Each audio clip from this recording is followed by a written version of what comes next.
Some part of the story about being homeless in the United States is very hard to talk about. So I don't want to be reminded about this bad that happened, and I know that so many people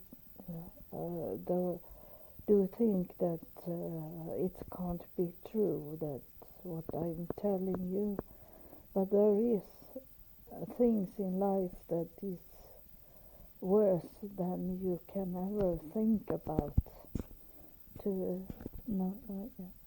What you ever can imagine can be is I need this kind of stories to be in a movie for people to more understand it and place it as a scary fantasy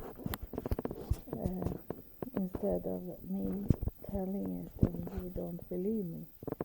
But I want to tell you anyway, even if you don't believe me. I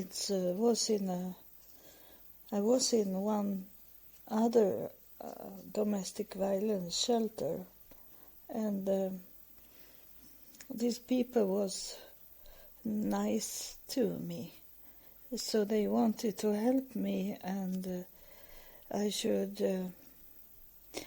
suddenly I got an opening, and there were that I should be in a house together with two other girls, that we should start our life out from the shelter. It was two black girls and me. Of course it was, because there was never any white people in those shelters. It was only me as white.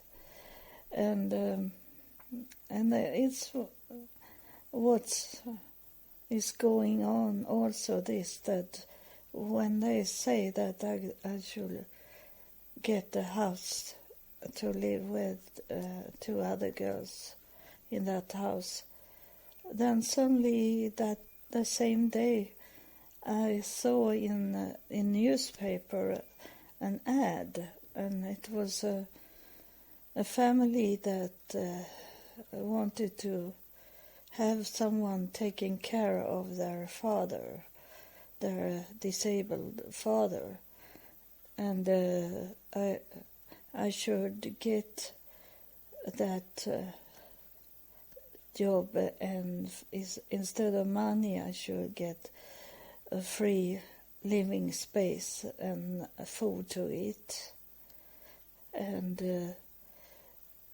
and I thought that should be better than to deal with two other girls that was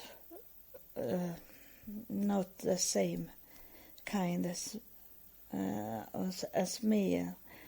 As I knew these two girls that they didn't like me and was in trouble all the time, and drinking and smoking and this that I don't do. And so I was thinking that this is better to get a job, even if I don't get any paid, but at least I can stay there and get food.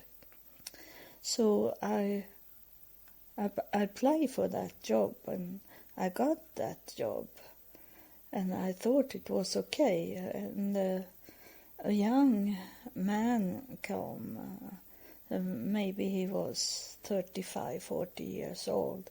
He come and get me in his truck and to drive me there. And I was with him, and he go to stores and got old bread, and then in another store he get rotten